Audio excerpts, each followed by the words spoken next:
अध्यात्म क्या है और आध्यात्मिकता या अध्यात्म में कोई अंतर है, आध्यात्मिक होने के फायदे क्या हैं। स्पिरिचुअलिटी के बारे में बहुत से धर्मगुरु बोलते हैं, हम आध्यात्मिक हो गए कि नहीं हुए इसका पता कैसे लगेगा, लक्षण बताने की कृपा करें।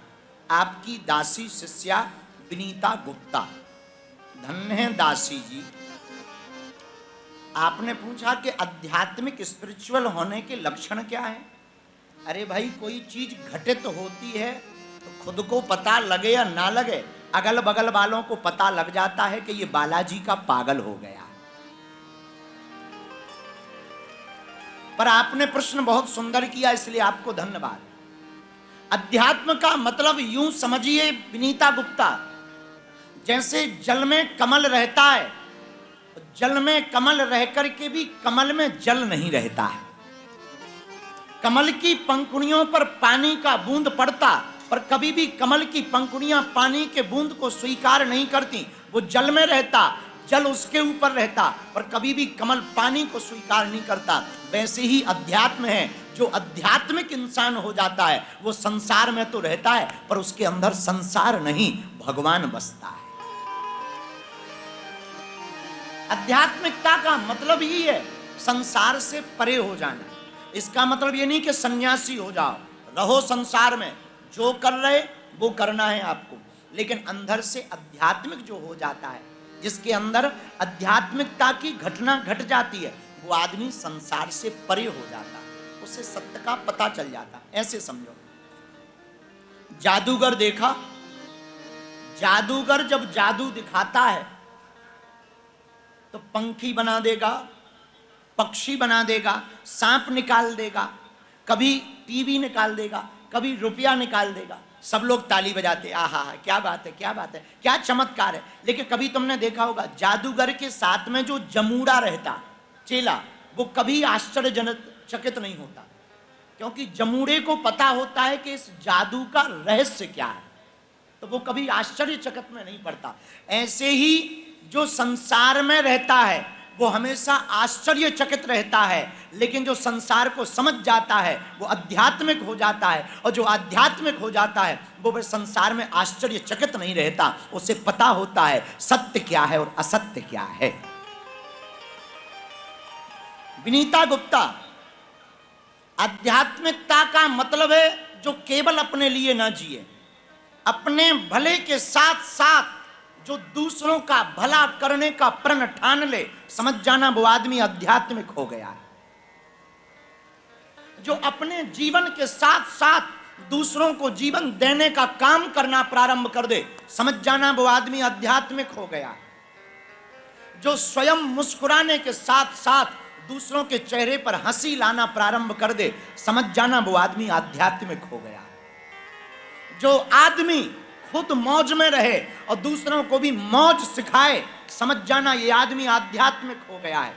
और जो आदमी संसार को मिथ्या और भगवान को सत्य माने, समझ जाना ये आदमी आध्यात्मिक हो गया। लेकिन एक बात सावधान रखना, संसार को मिथ्या मानने वाले का मतलब ये नहीं है कि वो संसार में ना रहे। संसार में रहते हुए भी जो संसार को अपना ना माने, समझ जाना वो आदमी आध्यात्मिक हो गया। और तुमने पूछा कि आध्यात्मिकता पाए कैसे, तुम पहले ये बताओ कि तुमने आज तक पाने के उपाय क्या किए। ये भी तुम्हें प्रश्न में लिखना चाहिए कि आपने आध्यात्मिक होने के उपाय क्या किए। आध्यात्मिकता किसी उपाय से आती ही नहीं। आध्यात्मिकता तो एक घटना है जो घटती है, सत्य और बोध की क्रांति है जो स्फुरण होती है, स्पंदन करती है, प्रकट होती है। आध्यात्मिकता तो एक एनर्जी है, ऊर्जा है, जो ध्यान में उतरने से अपने आप प्रकट हो जाती। आध्यात्मिकता तो गुरु का एक प्रसाद है, सदगुरु की शरण में जाने से ही वो अपने आप प्रारंभ हो जाती है। अध्यात्म कोई उपायों से नहीं मिलता, अध्यात्म कोई प्रयोजन से नहीं मिलता। आध्यात्मिकता को पाने के लिए वैसा होना पड़ता है, चेतना से साक्षात्कार करना पड़ता है।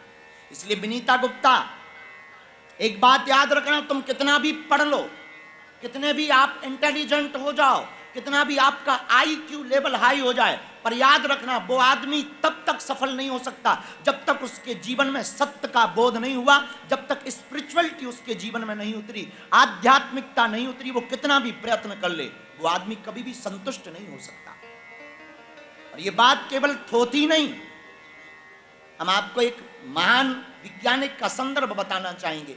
विनीता गुप्ता दुनिया का एक महान वैज्ञानिक हुआ, अल्बर्ट आइंस्टीन। अंतिम दिनों में उससे पूछा गया कि तुम मरने वाले हो, आयु तुम्हारी जा चुकी है। और अल्बर्ट आइंस्टीन वैज्ञानिक से पूछा कि तुमने बहुत सी खोजें की, दुनिया में बहुत से रहस्यों से पर्दा उठाया। पूछने वाले ने पूछा, क्या ऐसी कोई खोज रह गई जो अधूरी हो? ऐसा कोई रिसर्च रह गया जो बाकी हो?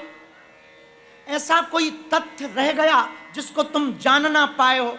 अल्बर्ट आइंस्टीन कुछ देर के लिए चुप हो गया और गंभीर मुद्रा में बोला कि यस, मैं मरने जा रहा हूं, पर एक खोज मेरी बाकी रह गई, एक तथ्य मेरा बाकी रह गया जिसको मैं कभी खोज नहीं पाया, जिसको मैं कभी जान नहीं पाया।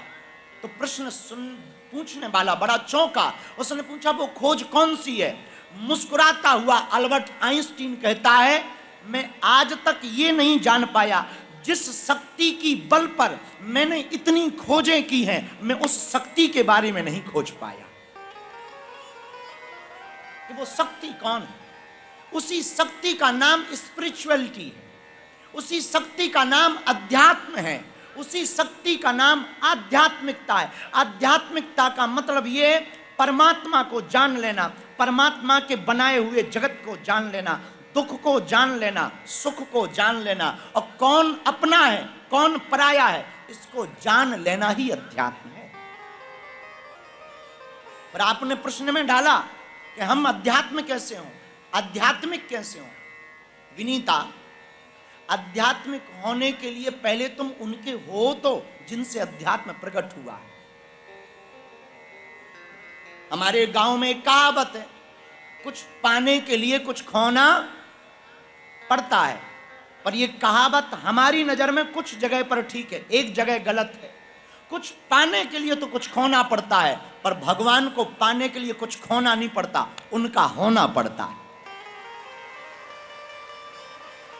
अगर आप भगवान के हो जाएंगे तो आप उनको पा जाएंगे, क्योंकि नदी की गहराई का पता आप किनारे खड़े होकर के नहीं लगा सकते, नदी में तुम्हें उतरना पड़ेगा, तब तुम नदी की गहराई का पता लगा पाओगे। उसी प्रकार परमात्मा और परमात्मा की शक्ति को जानने के लिए तुम्हें आध्यात्मिकता में उतरना पड़ेगा। और अध्यात्म का मतलब है न नास्तिक होना न आस्तिक होना, मेरी नजर में वास्तविक होना ही आध्यात्मिकता है। बहुत से लोग नास्तिक होते हैं, एथिस्ट होते हैं, बहुत से लोग आस्तिक होते हैं, वो कहते हैं ये नास्तिक है, कोई कहता है ये आस्तिक है। बहुत से लोगों को बुरा लगेगा, आस्तिकों को भी हमारी बात का बुरा लग सकता है कि आप धर्म विरोधी हैं। मैं प्रार्थना करूं, धर्म का मतलब ही वास्तविकता। इसलिए भारत के लोगों, ना तुम नास्तिक बनो ना तुम आस्तिक बनो, दिल्ली के लोगों, तुम्हें जीने का मजा लेना है, तुम वास्तविक बनो। अगर तुम वास्तविक बनोगे तो हम ये वादे के साथ कह सकते, दावे के साथ कह सकते कि तुम शुद्ध आध्यात्मिक हो जाओ। आज का आदमी इसलिए परेशान है क्योंकि वो जो है वो दिखना नहीं चाहता, और जो नहीं है वो दिखना चाहता। खर्चा सबसे ज्यादा किस बात का आदमी का? वो महंगे महंगे शौक हैं ही इसलिए दुनिया को दिखाने के लिए। आपके ये बड़े बड़े मकान, आप एक कमरे में भी रह सकते, पर ये बड़े मकान का सपना भी अपने अहंकार को पुष्ट करने का है। आप दुनिया को दिखाना चाहते कि देख मेरा मकान। महंगी गाड़ी लेने के पीछे भी कारण यही है, तुम दुनिया को दिखाना चाहते, देख मेरी गाड़ी। आप जितने भी शौक पाल रहे वो दुनिया को दिखाने के लिए पाल रहे, और जिस दिन तुम वास्तविक हो जाओगे उस दिन तुम्हारी जिंदगी में वो घटना घटेगी, वो क्रांति घटेगी कि ना तुम नास्तिक रहोगे ना तुम आस्तिक रहोगे। तुम अगर वास्तविक रहोगे तो ही तुम प्रभु के नजदीक रहोगे।